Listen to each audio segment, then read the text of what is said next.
K7 family మెంబర్స్కి నమస్కారం.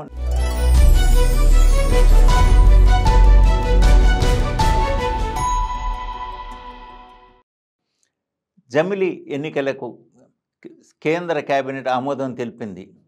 ఇక పార్లమెంట్లో బిల్లుగా వెలువడటమే ఆలస్యం. అయితే ఒక తప అసెంబ్లీ ఎలక్షన్స్, ఒక తప పార్లమెంట్ ఎలక్షన్స్, ఒక తప పంచాయతీ ఎలక్షన్స్, ఇంకో తప గ్రాడ్యుయేట్ కాన్స్టిట్యున్సీ ఎలక్షన్స్ అని ఇన్ని ఎన్నికలతో అంటే అసలు దేశంలో ఎప్పుడూ ఎక్కడో ఒక చోట ఎన్నికలు జరుగుతూనే ఉంటాయి.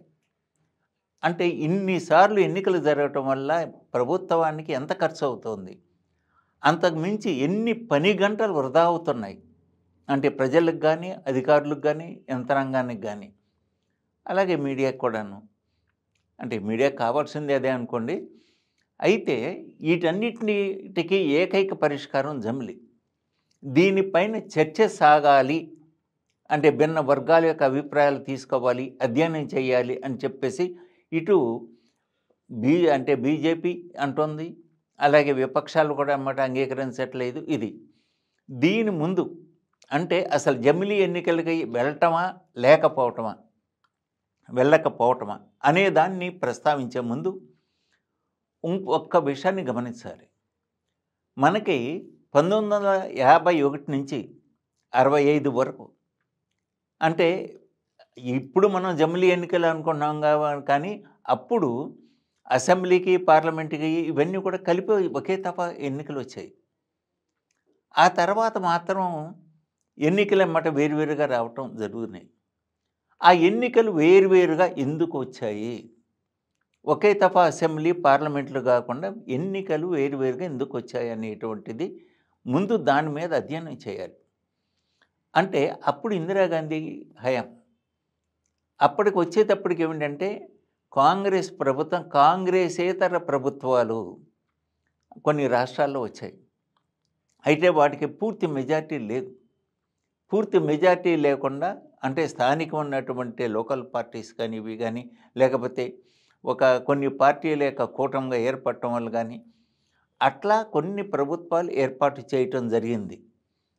అటువంటి ప్రభుత్వాలని అంటే ప్రలోభపెట్టో, భయపెట్టో, లేకపోతే కొంతమంది ఎమ్మెల్యేలను కొనుగోలు చేసో ఏదో ఒకటి ఆ ప్రభుత్వాన్ని, విపక్ష ప్రభుత్వాన్ని కూల్చివేయటం జరిగింది. అట్లా కూలిపోయినటువంటి ప్రభుత్వాల స్థానే ఆ అసెంబ్లీకి ఎన్నికలు అంటే ముందస్తు ఎన్నికలు జరిగాయి. అంటే ఒక విష సంప్రదాయం, అధికారంలో ఉన్నటువంటి ప్రభుత్వాన్ని కూల్చివేయటటువంటి విష సంప్రదాయం ఉన్నంతకాలం ఈ మధ్యంతర ఎన్నికలు తప్పవు. అసలు ముందు దానికి పరిష్కారం కనుక్కుంటే సరిపోతుంది కదా. ఒక తప్ప ప్రభుత్వం ఏర్పడిన తర్వాత అది ఎందుకు కూలిపోవాలి? ఆ ఎమ్మెల్యేలు ఎందుకు ప్రలోభాలకు లొంగిపోవాలి? అలాంటి వ్యక్తికి అంటే ఎవరైతే ముందు మొట్టమొదట్లో ఇదిగో నేను ఈ పార్టీ అభ్యర్థిగా, ఈ పార్టీ సిద్ధాంతాలకి అనుగుణంగా నేను మీకు పోటీ చేస్తున్నాను అని చెప్పేసి ప్రజలు నమ్మించి, ప్రజలు ఓటు తీసుకొని గద్దెనెక్కిన తర్వాత ఆ స్టాండ్ మార్చుకుంటున్నాడు అంటే అతను ప్రజల్ని, తన ఓటర్ని, తన నియోజకవర్గ ఓటర్లని మభ్యపెట్టి లేకపోతే మోసం చేసినట్లే కదా. అతను డిస్క్వాలిఫై చేయండి. అంటే మొట్టమొదటి ఏ పార్టీ తరఫున అయితే పోటీ చేస్తున్నాడో ఆ పార్టీ తరఫునే అతను అంటే ఆ పదవీ కాలం అంతా కూడా కొనసాగాలి. లేదా ఇంకా అతనికి అన్నమాట మళ్ళీ పోటీ చేసేటువంటి హక్కుని హరించాలి. అలాంటి బిల్లు తీసుకురండి. ఈ యొక్క పార్టీ ఫిరాయింపులన్నీ తగ్గుతాయి. అట్లాంటి అంశాల మీద ముందు చర్చ సాగాలి. అంతేగాని జమిలి ఎన్నికలకు రావాలా వద్దా అనేటువంటిది కాదు. అసలు ఎందుకు జమిలి అంటే మధ్యంతర ఎన్నికలు ఎందుకు వస్తున్నాయి అనేదానికి ముందు సమాధానం చెప్పండి ప్రజలకి. దాని తర్వాత అన్నమాట జమిలి ఎన్నికలకు వెళ్ళండి. అట్లాగే ఈ జమిలి ఎన్నికలు దీని దగ్గరికి వచ్చేటప్పటికి ఇప్పుడు లోక్సభలో కానీ, రాజ్యసభలో కానీ ఒక ప్రణాళిక ఉండాలి. అంటే సభా నిర్వహణకు కానీ ఇది కానీ, ఆ సభా నిర్వహణకు అన్నమాట ఎంత కాలం వేస్ట్ చేస్తున్నారు, ఎంతమంది ఇచ్చేస్తున్నారు. కొంతమంది రాజ్యసభ కానీ, లోక్సభకు కానీ అన్నమాట వాళ్ళకు హాజరైనటువంటి దినాలను చూడండి, మీటింగ్కి అటెండ్ అయిన కాలాన్ని. వాళ్ళు ఎన్ని ప్రశ్నలు అడిగారో చూడండి. అంటే ప్రజల మధ్యకి ఎన్ని మీటింగ్స్ వాళ్ళకనమాట. లోకల్ మీటింగ్స్ జరుగుతుంటాయి. అంటే ఈ అభివృద్ధి పదంగా అన్నమాట సమీక్షా మీటింగ్లు జరుగుతుంటాయి. వాటికి హాజరవుతున్నారా లేదా అని గమనించండి. దానిపైన మాట ఆ యొక్క పెర్ఫార్మెన్స్ ఇదిగో కనీసంగా ఇన్ని పర్యాయాలు అటెండెన్స్ ఉండాలి, ఇన్ని మీటింగ్స్కి అటెండ్ అవ్వాలి. అవి కనుక అటెండ్ కాలేకపోయినటువంటి అతనికి నెక్స్ట్ టైం అన్నమాట అర్హతని లేదు, అంటే పోటీ చేయటానికి అంటే సభకు అన్నమాట వచ్చేటువంటి అర్హత లేదని చెప్పి నియమ నిబంధనలు ఏర్పరచండి. అంతేగాని అది అలంకారప్రాయం కాదు. ఆ పదవి అనేటువంటిది అది ప్రజల సొమ్ము ఎంత వృధా అవుతుందో ఒకసారి ఆలోచించండి. ఆ విషయం మీద ముందు చర్చ పెట్టండి. అసలు ఎవరెవరు ఎన్నిసార్లు వెళ్ళారు, అసలు సభలో గొంతెత్తనటువంటి నాయకులు కూడా ఉన్నారు.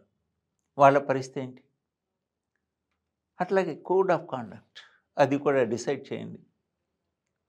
అలాగే ఈ జమిలీ ఎన్నికల గురించి కానీ లేకపోతే దీని గురించి చర్చించే ముందు అసలు ఈ మధ్యంతర ఎన్నికలు ఎందుకు వస్తున్నాయి, అన్నమాట ఈ యొక్క నాయకులు ఎవరైతే ఎంపిక కాబడ్డారో వాళ్ళు పార్టీ ఫిరాయింపు అసలు ఏమిటి, అది ప్రజలను మోసం చేయటం కాదా, అలాంటి వాళ్ళ యొక్క అర్హత ఏంటి అనేటువంటి దాన్ని నిర్ణయించండి.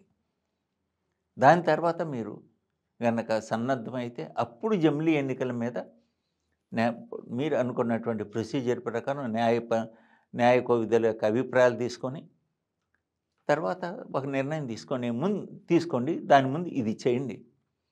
అంటే ఇప్పుడు జమిలీ ఎన్నికలకి వెళ్ళాలి అనుకుంటే ఇప్పుడు ఫర్ ఎగ్జాంపుల్ ఆంధ్రప్రదేశ్ ఉంది, 2024లో జరిగింది, మళ్ళీ 2029 వరకు వెయిట్ చేయాలి. అంటే దీనివల్ల కొన్ని అసెంబ్లీల యొక్క కాల పరిమితిని తగ్గించాలి, లేదా మధ్యకాలంలో పూర్తవుతున్నటువంటి ఆ యొక్క అసెంబ్లీలని ఎక్స్టెండ్ చేయాలి, లేదు రాష్ట్రపతి పాలన కిందకి తీసుకురావాలి. ఈ 3 మార్గాల్లో ఏదో ఒకటి తప్పనిసరి. అందువల్ల జమిలీ ఎన్నికల గురించి ఆలోచించే ముందు అసలు ఆ జమిలీ ఎన్నికలను ఎందుకు వస్తున్నాయి, ఆ యొక్క రాష్ట్ర ప్రభుత్వాన్ని కూలుస్తుంది ఎవరు, అలాగే ఈ యొక్క జలానీల యొక్క భవిష్యత్తు ఏమిటి అనేది నిర్దేశించి ఆ తర్వాత జమిలీ ఎన్నికల గురించి మాట్లాడటం, చర్చకి వెళ్ళటం సబబని నేను భావిస్తున్నాను. సెలవు.